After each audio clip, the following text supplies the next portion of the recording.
Hello बच्चों, आज हम स्टार्ट कर रहे हैं करंट अफेयर्स की क्लास। देखिए, करंट अफेयर्स की क्लास में बहुत सारे ऐसे क्वेश्चंस और बहुत सारे ऐसे सेगमेंट है जो आपको आने चाहिए, आपको समझ में भी आने चाहिए और एग्जाम में पूछे जाते हैं तो आपको रटे होने चाहिए। देखिए, डेमो का मेन पर्पस ये है कि जब भी डेमो चले तो आप लोग अगर इसे सीरियसली ले लेते हैं और एक दो बार पढ़ लेते हैं तो आपको बेसिक चीजें याद हो जाएंगी, आप इन चीजों को समझ पाएंगे।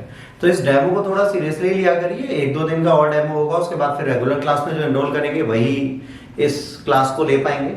मेरी क्लास के लिए तो स्पेशली आपको डेमो दिया जा रहा है, बाकी टीचर्स के डेमो भी नहीं मिल रहे। ये जो भी बेटा बटन दबा रहा है वो बटन क्लास के बाद दबाएगा, ठीक है। अभी हम क्लास खत्म करके आपके डाउट्स पे आएंगे, तब तक कोई डाउट नहीं पूछा जाएगा। कुछ भी कहना है टेक्स्ट मैसेज कर दीजिए, टेक्स्ट मैसेज में मैं आपकी बातें सुनने को तैयार। आज हम जिस क्वेश्चन की बात कर रहे हैं, जिस टॉपिक की आप पर्टिकुलरली बात कर रहे हैं, उस टॉपिक में कुछ बेसिक चीजें हमें याद रखनी है। पहली चीज ये कि जैसे आपको पता है 12 मार्च से पहले 9 मार्च को माननीय मोदी जी गए थे, ठीक है। कहाँ गए थे? अरुणाचल प्रदेश। और अरुणाचल प्रदेश में जाकर वहां पर एक उद्घाटन किया, एक हरी झंडी दिखाई। किस चीज को हरी झंडी दिखाई? एक वहां पर टनल बना हुआ है, ठीक है, नाम है शेला टनल। क्या नाम है?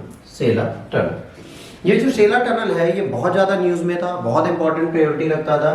तो इस शेला टनल से रिलेटेड सारी चीजें, और ये जैसे ही खोला वैसे ही चाइना से स्टेटमेंट्स आने स्टार्ट हो गए और आज तक कंटिन्यूएशन में चल रहे हैं। चाइना लगातार कह रहा है कि भाई ये जो चीज आपने की है सिस्टमेटिक नहीं है, ये हमारा पार्ट है, अरुणाचल प्रदेश हमारा पार्ट था, आपको हमसे पूछना चाहिए था, आपने हमसे पूछे बिना इतना बड़ा कांड कैसे कर दिया, अब हमसे परमिशन लीजिए तब आप वहां पे जाइए। और आप वहां पे कंस्ट्रक्शन और डेवलपमेंट तो कर ही नहीं सकते, आपने किस बिहाफ पे वहां पे डेवलपमेंट कर दिया। तो ये सारी चीजें कौन बोला है? चाइना बोला है। अब चाइना का ये बोलना कहीं ना कहीं तो गलत है, एज ऑब्वियस सी बात है। भाई ये लाजमी तो है नहीं कि आप हमसे बोलो, क्योंकि आप हमारे लिए कुछ नहीं होते हो, ठीक है। हमारी टेरिटरीज, हमारे एरियाज के लिए आप कोई भी चीज कहने के राइट नहीं रखते। तो फिलहाल हम जैसे भारतीय तो इग्नोर करते ही हैं, आप लोग इग्नोर करना चाहें तो कर दीजिएगा। अब ये टनल है जो आपके सामने है, ठीक है, ये शेला टनल बनाया गया। देखिए ऊपर बढ़िया सा पहाड़ है बर्फ वाला, ठीक है, और इसके नीचे से टनल गया हुआ है। 19.3 किलोमीटर लंबा टनल है और 13,000 फीट ऊपर डबल लेन पहला टनल विश्व का है जो हमने बनाया। 13,000 फीट ऊपर, मतलब समुद्र तल से 13 किलोमीटर ऊपर हाइट, ठीक है। हमने क्या बनाया हुआ है? हमने बनाया हुआ है क्या फीट है ना, फीट में 13 किलोमीटर नहीं होगा, 7-8 किलोमीटर। इस हाइट पे हमने जो बनाया हुआ है वो बनाया है डबल लेन टनल। तो विश्व का सबसे पहला इंपॉर्टेंट टनल है। और देखिए टनल में सबसे अच्छी जो हमारे अरुणाचल प्रदेश की पहचान है, गौतम बुद्धा साहब, उनको हमने यहाँ पे इम्प्लीमेंट कर रखा है। और उनके साथ हम ये भी दे रहे हैं कि हम अपनी धरोहर को बिल्कुल नहीं भूलते। अब इंडिया जो है उसमें जब ये बाउंड्रीज क्वेश्चंस की बात की गई तो इन्होंने ये बोला है, अच्छा ये क्वेश्चन एक और एग्जाम में पूछा जाए कभी, ये नाम जरूर याद रखिएगा, ठीक है। ये जो है इसको क्या बोलते हैं? जैंगनन। इसका नाम इन्होंने क्या रखा है? अरुणाचल प्रदेश का जैंगनन। जैंगनन जो है ये इन्होंने अरुणाचल प्रदेश का नाम रखा है, ठीक है। और ये कहते हैं जैंगनन हमारा पार्ट है, ठीक है। इसको क्या बोलते हैं? चाइनीज जैंगनन बोलते हैं और इसे चाइनीज टेरिटरीज बोलते हैं। और इन्होंने ये कहा है कि भैया हमारा पार्ट है तो आप हमसे पूछे बिना यहाँ पर कैसे इन्वेस्टमेंट कर सकते हो, हमसे पूछे बिना आप यहाँ पर कैसे अपने रीजनल हेड या अपने कंट्री हेड को भेज सकते हो, वो आपकी कैसे बात सुने। तो इन्होंने कहा भाई देखिए हमारे पास जो ऑप्शन था हमने वो किया। और इंडिया ने कहा कि भाई ये हमारी एक सॉवरेन टेरिटरी है। और ये सिर्फ इंडिया नहीं बोलता, ये यूएसए ने भी बोला था कि मैकमोहन लाइन के अकॉर्डिंग जो लाइन की बॉर्डर है उसमें अरुणाचल प्रदेश हमेशा से इंडिया का भाग था और इंडिया का भाग रहेगा। विश्व में कोई भी इसको डिस्प्यूटेड टेरिटरी नहीं मानता, सिर्फ एक कंट्री मानती है, उसका नाम है चिंग चाइनीज। चाइना को छोड़ के और किसी के लिए डिस्प्यूटेड टेरिटरी नहीं है, पर चाइना के लिए डिस्प्यूटेड टेरिटरी है और इसको वो सीरियसली मानता है कि ये मेरे लिए है और ये मेरी टेरिटरी। देखिए चाइना की इंक्रोचमेंट की आदत पहले से रही है, वो डे वन से कोशिश करता है कि भाई जो भी टेरिटरी उसके पास है वो उसी की है, उसको कोई और थर्ड पर्सन नहीं ले सकता। तो इन्होंने इसे अपनी टेरिटरी मान रखा है। अब अगर बात करेंगे तो ये मैकमोहन लाइन है, मैकमोहन लाइन से अरुणाचल प्रदेश को हमने डिवाइड कर रखा है। तो इस मैकमोहन लाइन के चक्कर में अरुणाचल प्रदेश हमारा भाग है, ठीक है। चीन अरुणाचल प्रदेश को दक्षिणी तिब्बत क्यों कहता है, अब इसके बारे में हम लोग बात करते हैं कि चाइना को ऐसा क्या मिलता है कि इसको दक्षिणी तिब्बत के नाम से जानता है और इसे दक्षिणी तिब्बती बोलता है। तो चीन अरुणाचल प्रदेश को दक्षिण तिब्बत मानता है। 3500 किलोमीटर लंबी सीमा है। 1912 तक तिब्बत और भारत के बीच में कोई स्पष्ट सीमा रेखा नहीं थी। 1912 से पहले अगर हम बात करेंगे तो ब्रिटिश इंडिया में इंडिया और चाइना के बीच में कोई भी क्लियर बाउंड्री नहीं होती थी। तो जो क्लियर बाउंड्री नहीं होती थी उस चक्कर में यहाँ पर दिक्कत थी, है ना। इन इलाकों पर ना तो मुगलों का राइट था ना अंग्रेजों का राइट था, ठीक है। तिब्बत के लोग भी कभी भी किसी बॉर्डर को बनाने के लिए श्योर नहीं थे, उन्होंने कभी बनाया नहीं। फिर ब्रितानी शासक आए, है ना, उन्होंने भी इसकी जहमत नहीं उठाई, उन्होंने कहा भाई हमें भी कोई जरूरत नहीं है। तवांग में जब बौद्ध मंदिर मिला तो सीमा का आकलन शुरू हुआ। तवांग में जब एक बार बौद्ध मंदिर मिला तो यहाँ पर ये हुआ कि भाई अब इसकी बाउंड्री हमें बनानी पड़ेगी कि ये किसके पास आएगा, चाइना के पास आएगा कि इंडिया के पास आएगा। तो अरुणाचल प्रदेश को डिवाइड करने का पहला काम स्टार्ट हुआ कब, यहाँ पर जब बौद्ध मंदिर मिला तब। अब 1914 में शिमला में तिब्बत, चीन और ब्रिटिश भारत के लोग बैठे और सीमा का निर्धारण, याद रखना यहाँ पर कौन बैठा था, तिब्बत बैठा था, चीन बैठा था और ब्रिटिश इंडिया बैठा, उन्होंने सीमा बनाई। चीन ने तिब्बत को कभी स्वतंत्र देश नहीं माना, इन्होंने डे वन से कहा कि तिब्बत मेरा पार्ट है, 14 में भी कह रहे थे। पर ब्रिटेन ने कहा ब्रिटिश इंडिया के साथ मिलके कि तिब्बत एक फ्री नेशन है और उसको हम फ्री नेशन की तरह बाउंड्री देंगे, आपसे हमें मतलब नहीं है, हम जो बाउंड्री बना रहे हैं वो तिब्बत और ब्रिटिश इंडिया के बीच बना रहे। तो इन्होंने कहा ठीक है, ये इनके बात साथ नहीं बने। 1914 में एक शिमला समझौता हुआ, उसे भी नहीं माना। 1914 में जो शिमला समझौता हुआ उसको भी इन्होंने माना। और 1950 में आप सबको पता है इन्होंने क्या किया, पूरा का पूरा तिब्बत अपने पार्ट में ले लिया। ठीक, अब उन्होंने ये कहा कि तवांग जो है, तवांग जो आज की डेट में किसके पास है, अरुणाचल प्रदेश के पास। उन्होंने कि तवांग जो है, जिसको हम दक्षिणी तिब्बत मानते हैं, ये हमारे पास होना चाहिए, क्योंकि जो तिब्बती लोग हैं उनके लिए बहुत इंपॉर्टेंट रिलीजियस प्लेस है। तो इन्होंने कहा भाई तवांग भी हमारा होना चाहिए। तो इंडिया ने कहा भाई साहब ये तो हमारा है, आपको क्यों दें। और वहीं से अरुणाचल प्रदेश में भी इंडिया और चाइना का डिस्प्यूट आज भी अवेकन है। अगर आप कहो कि बॉर्डर सबसे ज्यादा डिस्प्यूटेड कौन सा है और सबसे ज्यादा हाई अलर्ट पे कौन सा रहता है, पाकिस्तानी बॉर्डर नहीं, अरुणाचल प्रदेश का बॉर्डर। उस बॉर्डर पे ज्यादा टेंशंस क्रिएट होती है। अच्छा, चाइना ने कहा ये शिमला समझौता हम मानेंगे नहीं क्योंकि आपने हमको बैठाया नहीं, हम आपके साथ बिल्कुल खड़े नहीं होंगे। अब क्या हुआ, अब यहां पर 1949 में एक पॉलिटिकल पार्टी यहां पर आती है।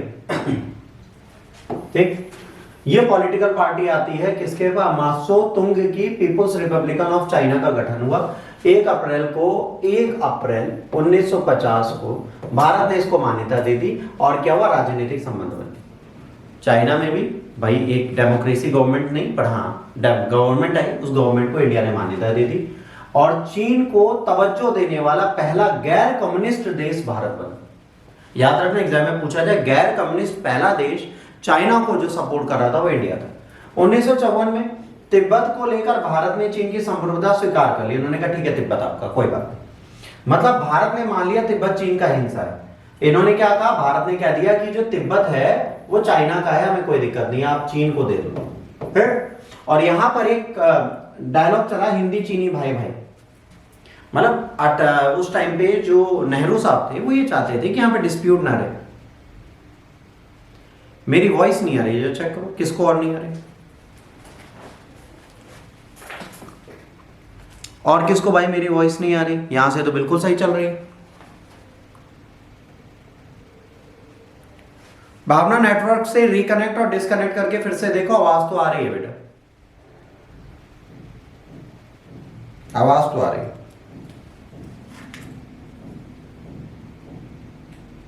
और किसी को आवाज नहीं आ रही, आ रही है ना। नेटवर्क ग्लिचेस है बेटा, जिसके में नहीं आ रही वो अपना नेटवर्क चेक करें। उसके बाद 1914 में शिमला समझौता हुआ जिसमें मैकमोहन को इंटरनेशनल सीमा मान ली गई, ठीक है। और इसी के बाद जब 1954 में नेहरू गए तो नेहरू ने तिब्बत को चाइना का भाग मान लिया, ठीक है, चाइना का भाग मान लिया। अब यहां पर तिब्बत के साथ डिस्प्यूट्स हो गए, ठीक है। तिब्बत किसके पास चला गया, चाइना के पास। बट तिब्बत से हमारे संबंध अच्छे थे, तो जब दलाई लामा इंडिया में आए तो दलाई लामा को हमने क्या दे दिया, संरक्षण दे दिया, जिसको बोलते हैं पॉलिटिकल असाइलम, ठीक है। तो हमने इनको एक संरक्षण दे दिया और ये हमारे यहां रहते हैं। यहां तक क्लियर, कोई डाउट।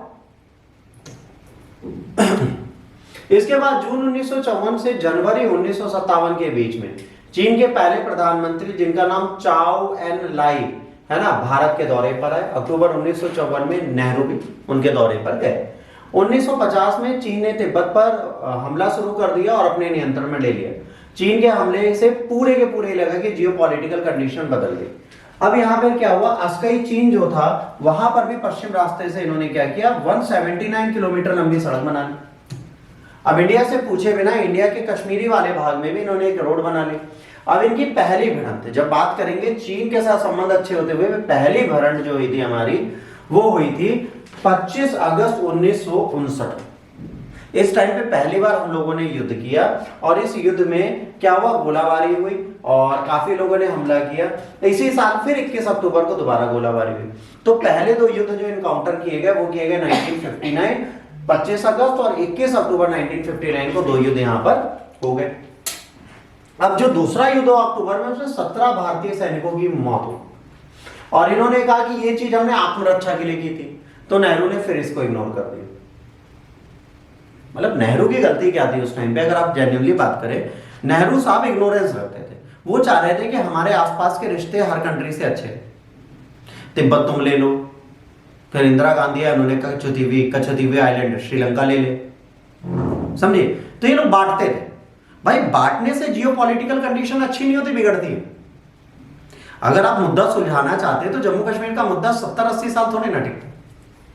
भाई 75 साल हो गए, 75 क्या 78 साल हो गए देश को आजाद हुए। जम्मू कश्मीर को अभी तक आप नहीं सॉर्ट आउट कर पाए। आर्टिकल 370 हटा, बहुत अच्छी चीज है, हम तो कहते हैं। भाई 26 जनवरी 15 अगस्त को देश अच्छी कंडीशन में दिखता है, देश में इंप्रूवमेंट दिखता है, देश बदलता हुआ दिखता है। तो ये सारी चीजें पॉजिटिव है, निगेटिव तो कहीं से हैं।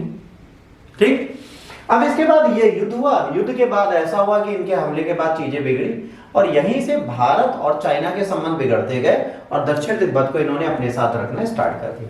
अब LAC, line of actual control, भी जो थी वो LOC की तरह हो गई। बेटा जो भी क्वेश्चन हो प्लीज मैसेज में पूछ लें, मैं कई बार बोल चुका हूं, हम क्लास खत्म करने के बाद आपके डाउट पे आएंगे, तो तब तक प्लीज कोई भी क्वेश्चंस पूछने की कोशिश ना करें, टेक्स्ट कर दे, मैं जवाब दे दूं। अब यहां पर क्या हुआ, 2 जून 1917 को प्रधानमंत्री नरेंद्र मोदी रूस में गए इंटरनेशनल इकोनॉमिक फोरम में। भारत चीन के सीमा विवाद थे, दोनों देशों के 40 सालों से ऊपर एक भी गोली नहीं चली। चीन ने प्रधानमंत्री मोदी के इस बयान का स्वागत किया और हाथों हाथ लिया, लेकिन भारत अब ये कहने की स्थिति में नहीं है, क्योंकि जून 2020 में गलवान घाटी में दोनों सैनिकों के बीच में संघर्ष हुआ जिसमें 20 भारतीय सैनिकों की मौत हुई। ठीक है, अब चीन के हमले के बाद तिब्बती बौद्ध धर्मगुरु दलाई लामा को भी भागना पड़ा था, जब वहां पे हुआ था 1959 में, और भारत ने इनको अपने पास रख लिया था। जब भारत ने इनको अपने पास रख लिया था तो कहीं ना कहीं क्या लगा, यहां पर चीन को यह लगा कि भारत आज भी कह तो रहा है तिब्बत हमारा है, बट तिब्बत हमारा होते हुए भी वहां के एक्चुअल रूलर को अपने कंट्रोल में रख रहा है। तो अगर एक्चुअल रूलर को अपने कंट्रोल में रख रहा है तो इसका सिंपल सा मतलब है, ये नहीं चाहता कि तिब्बत फ्री रहे, ये चाहता है कि तिब्बत आने वाले टाइम पे फ्री हो जाए, चाइना का पार्टनर है। तो उन्होंने कहा हाँ भाई ये तो बिल्कुल सही बात बोली। इसके बाद ठीक है, अब इसके बाद एक और कांड हुआ भाई। अप्रैल में 2017 में धर्मगुरु जो थे दलाई लामा, ये अरुणाचल प्रदेश आते। याद रखना अरुणाचल प्रदेश तिब्बती लोगों के लिए बहुत प्रमुख स्थान है, बहुत प्रमुख स्थान है। तो दलाई लामा यहाँ घूमने जाते हैं। जब दलाई लामा जाते हैं वहां पर तो बहुत बड़ा डिस्प्यूट हो जाता है। चाइना कहता है हमसे तो आपने पूछे ही, इनको भेज किस बिहाफ पे थी, ये हमारे आए कैसे। अब इंडिया ने कहा भाई साहब तुमसे हम पूछे, तुम हो कौन। तो 2017 में भी विवाद कर चुके हैं, जैसे ही दलाई लामा गए थे, और सेम विवाद इन्होंने फिर से स्टार्ट कर दिया भाई साहब के। ये भाई साहब जैसे गए वैसे इनका विवाद बढ़ गया। इन्होंने कहा भाई आप हमारे से पूछे बिना यहां आए कैसे, और अगर आप आए तो हमसे परमिशन क्यों नहीं ली। तो मोदी साहब ने कहा कि मैं संप्रभु देश के संप्रभु राज्य में जा रहा हूं, तुम होते कौन पूछने वाले। कह रहे मेरा प्लेस है। कह रहे कब से। कह रहे जब से हमने सपना देखा है। कह रहे सपने में तो चाइना भी हमारा ले क्या। तो यहां पे लड़ाई क्या है, जिद की है और कुछ नहीं। अब इसके बाद क्या है, ये अरुणाचल प्रदेश को इतना स्ट्रॉन्ग करने के लिए, ये वैली बनाने में जहां पे 15 से 20 दिन लगते थे, वहां पर टाइम 10 से 12 घंटे कर्टेल होगा, चीजें होंगी। तो आइए अब हम बात करते हैं तवांग में जो सेला टनल है, ये क्यों खास। इसमें ऐसा क्या है कि ये बहुत इंपॉर्टेंस रखता है हमारे लिए। इसमें बहुत सारी ऐसी चीजें आती हैं जो हमारे लिए जरूरी हैं। तो आइए इस टनल के बारे में पहले पूरी जानकारी लेते हैं। सेला टनल जो है, इसकी कुल लागत कितनी आई है, 825 करोड़। ठीक है, सुरंग तेजपुर से तवांग को जोड़ने वाली है ना, सड़क पर पश्चिम कोमेंग जिले में 13,700 फीट की ऊंचाई पे बना है। देखो इन दोनों के आसपास सर्विस लेन जाएगी। जब आप इसको ध्यान दोगे, अभी एक इमेज है, चलो पहले इमेज खोल के आपको दिखा देता हूं।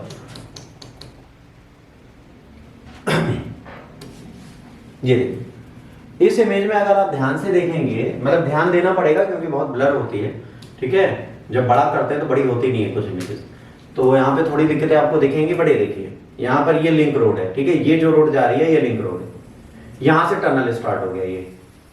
ये क्या कर रहा है, ध्यान से देखिए, इंडिया को चाइना बॉर्डर पे ले जा रहा है, ठीक है। अब यहाँ से सर्विस लेना ये बॉर्डर पे पहुंचाती है। ये टनल ना होने से क्या होता था, पहले हम ऐसे ऐसे पहाड़ों पे चढ़ते थे और फिर पहाड़ों पे चढ़कर उतरते थे, तो यहाँ पर कभी लैंडस्लाइड्स हो जाते थे, कभी बारिश के चक्कर में जमीनें गिर जाती थी। तो ये टनल बनने से क्या हुआ, और इसमें स्केप ट्यूब भी लगाई गई है। जैसे मान लो कभी टनल गिर गए तो दोनों लेफ्ट राइट में स्केप ट्यूब्स हैं जिससे लोग बाहर निकाले जा सके। टनल में लोग फंसे नहीं रहेंगे, अगर कभी पहाड़ गिर गया तो क्या कर लो। इस टनल से क्या हुआ, ये जो रोटेशनल पाथ थे, कुछ इस तरीके के जो पाथ होते हैं उनसे बच गए। हम सीधे सर्विस लेन की जगह टनल में घुसते हुए इस लाइन से यहाँ बॉर्डर पे आ जाएंगे, इस लाइन से यहाँ आ जाएंगे। तो ये 24x7 ऑल सीजनल रोड बनाई गई है और ये टनल हमेशा चलता है। तो ये एक अजूबा है उस स्टेट के लिए, अभी उस पर भी हम आएंगे, ठीक।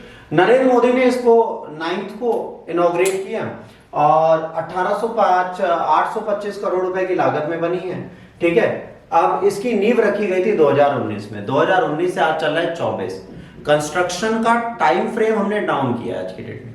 हमारे यहाँ नितिन गडकरी साहब की एक खास बात यह है कि अभी जब दोबारा इलेक्शन हम जीतेंगे, हम दोबारा इन्हीं को परिवहन मंत्री बनाएंगे। इनका पद नहीं छीनते क्योंकि काम करता है, देश को कनेक्ट करने का रोल इन्होंने बहुत अच्छे से संभाल रखा है।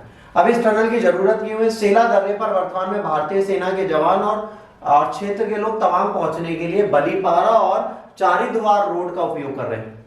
सर्दी के मौसम में अत्यधिक बर्फबारी के कारण यहाँ पर जबर जम जाती है, रास्ता पूरी तरह बंद हो जाता है। इस दर्रे पर 30 मोड़ है, पहाड़ है ना, अब 30 मोड़ बहुत घुमावदार है, आवाजाही पूर्ण रूप से बाधित हो जाती है। सफर में कई घंटों का इंतजार करना पड़ता था। इस दौरान पूरा तवांग सेक्टर देश के बाकी हिस्सों से कट जाता था और तवांग को चाइना चाह रहा है कि हमें दे दो। तो भाई तवांग तक हमें कनेक्टिविटी चाहिए थी, तो ये बॉर्डर सिक्योरिटी फोर्स ने बनाई है, बॉर्डर रोड कंस्ट्रक्शन है ये, ठीक। अब यहां पर क्या है, अब बारिश हो गई तो और बुरी हालत हो जाती थी। अब ये जब बन जाएगा तो ये इसको बाईपास कर लेगी और यहां से सीधे इसको जोड़ देगी, ठीक है। अब ये तवांग जिले को पश्चिम कोमोंग जिले से अलग करती है। अब प्रोजेक्ट की टोटल लंबाई है 11.84 किलोमीटर, ध्यान रखना। टनल प्रोजेक्ट की कुल लंबाई 11.84 किलोमीटर है। टनल और सड़कें शामिल है। पश्चिम कमिंगन जिले की तरफ 7.2 किलोमीटर चलने के बाद हम टनल 1 में प्रवेश करते हैं, अंदर चलते हैं, टनल 1 में आते हैं जिसकी लंबाई 1 किलोमीटर है। इसके बाद एक सड़क आती है जिसकी लंबाई 1.1 किलोमीटर है। इसके बाद टनल 2 आता है जिसकी लंबाई 1.59 किलोमीटर है और टनल से निकलने के बाद तीसरी सड़क है जो नूरानंग की तरफ निकलती है और इसकी लंबाई 770 मीटर। तो दो टनल के पार्ट को इसको मर्ज करके इन्होंने बनाया है। और देखिए टनल को मर्ज करने का कारण क्या है, क्योंकि पहाड़ है, पहाड़ जहां खत्म होगा फिर से सर्विस लेना आएगी, फिर अलग टनल बनाएंगे, तो ये टनल की कनेक्टिविटी से इनको फायदा जरूर होगा। अब ये खास क्यों है, पहला सेला टनल जो है 13,500 फीट की ऊंचाई में बना 2 लेन का दुनिया की सबसे बड़ी सुरंग होगी। अरुणाचल प्रदेश के तवांग को वेस्ट कामेंग जिले से जोड़ेगा टनल 1 टनल 2। टनल की कुल लंबाई 11.84 किलोमीटर है। 1591 मीटर में ट्विन ट्यूब चैनल तैयार हो रहा है जो दूसरी सुरंग 993 मीटर लंबी है। टनल 2 में ट्रैफिक के लिए एक बाई लेन ट्यूब और एक एस्केप ट्यूब बनाई गई है। मुख्य सुरंग के साथ ही इतनी लंबाई में एक और सुरंग बनाई गई है जो आपातकाल में काम है। भाई एक सुरंग है, उसके बगल में एक एस्केप ट्यूब है। अगर कल को तुरंत बंद होती है तो बगल वाली सुरंग से जाकर हम इन बच्चों को सबको निकाल सकते हैं। पूरी तरह से स्वदेशी है, हमने कोई भी फॉरेन टेक्नोलॉजी नहीं यूज की, सबसे ज्यादा एडवांस है, ठीक है। इसमें बर्फबारी का कोई असर नहीं होगा।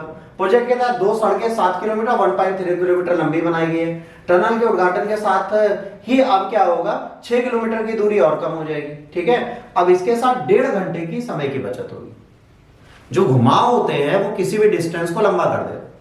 जैसे आपको बता दें, देहरादून से मसूरी का डिस्टेंस पता है कितना, 15 किलोमीटर, बट पहुंचने में लगता है 45 से 55 मिनट। ये तो फिर भी इजी बात है, ये तो और खतरनाक बात है, ठीक। ये एक प्रॉब्लम यहां पे थी। इसके बाद सेला दर्रा 370 किलोमीटर लंबा बारीपाला चौवा तवांग सड़क पर है। अरुणाचल प्रदेश से पश्चिम कोमन को तवांग देश के बाकी हिस्सों से जोड़ने वाली एकमात्र सड़क है। ये जो कोमेंग है, ये सड़क इकलौती है जो तवांग को जोड़ती है। तो हमें इस पास की बहुत जरूरत थी। अगर ये सुरंग नहीं आती तो हम कभी तवांग को छोड़ देते थे। तवांग सेक्टर में एलएसी तक पहुंचने के लिए एकमात्र रास्ता है। तो अगर ये रास्ता बंद हो जाता था बीच में तो हमारी आर्मी नहीं पहुंच पाती थी। अगर चाइना अटैक कर दे तवांग पे तो हमें टाइम लगता था उन तक पहुंचने में। इसके बाद हर मौसम में खुला रहेगा, ठीक है। सेना तीव्र गति से अपनी चौकियों पे पहुंच पाएगी। टनल की शुरुआत 2019 में हुई थी, 3 साल में पूरा करना था। कोविड के कारण विलंब हुआ। कुल अनुमानित लागत पहले 647 करोड़ थी, बट बाद में ये बढ़ गया। इसकी खास बात है 20 डिग्री माइनस टेम्परेचर में भी 24 घंटे टनल के लिए काम किए हैं हमारे देश के लोग। 24 घंटे। 20 डिग्री माइनस का मतलब समझ रहे हो? बिना ग्लव्स के अगर आपने सीमेंट भी छू ली तो आपकी खाल गायब, हाथ की स्किन नहीं दिखेगी। उस कंडीशन में इन्होंने काम किया है, तो ये बहुत बड़ी चीज है, ठीक है। अभी अमर उजाला से निकाला हुआ है इमेज, आप कहीं पे भी देख लेंगे। ये आपकी तवांग टनल है जो दिख रही है अंदर से, ठीक है। डबल लेन रोड है। डबल लेन का मतलब एक इधर से आएंगे इधर से जाएंगे, ठीक। अब इसमें जो जो चीजें आपके सामने लिखी हैं यही चीजें मैंने आपको पढ़ाई थी, यही चीजें यहाँ पर लिखी हैं। अब जाहिर सी बात है 10 किलोमीटर तक एलएसी की दूरी कम हो जाएगी, ठीक है। और तवांग और दिरांग के बीच 10 किलोमीटर का डिस्टेंस कम होगा और इससे 1.5 घंटे समय की बचत होगी। तो कहीं ना कहीं एक बहुत बड़ी स्ट्रेटेजिक लोकेशन है, बहुत इंपॉर्टेंट हमारे लिए ये इवेंट रखता है। और चाइना का जो बोलना है वो बिल्कुल जरूरी है, बट चाइना इस जगह कुछ कर नहीं पाएगा, इसको हमें याद रखना पड़ेगा। ये आपको इमेज दिखाई चुका कैसे लिंक रोड को जोड़ा है, ठीक है। अब ये की हाईलाइट है कि ये जो है सेला टनल जो है वेस्ट केमेंग डिस्ट्रिक्ट में अरुणाचल प्रदेश में मैग्निफिसेंट है साइंस के कॉन्सेप्ट में। ये जब बन रहा था तो कुछ इस तरीके से दिखता था, ठीक है। ये बहुत इंपॉर्टेंट सेगमेंट है, इसको आपको याद रखना है। ऑल वेदर कनेक्टिविटी देगा, डिस्टेंस को कम करेगा 12 किलोमीटर कहीं पर कहीं लिंक लाइन बना के। तो ये कहीं ना कहीं बहुत इंपॉर्टेंट रोड टनल है हमारे लिए। तो ये आपका पहला करंट अफेयर्स था जो खत्म होता है। अब अगले करंट अफेयर्स पे चलेंगे, ठीक है, और उसके बारे में बात करेंगे। अब आपके जो डाउट है आप पूछ लो।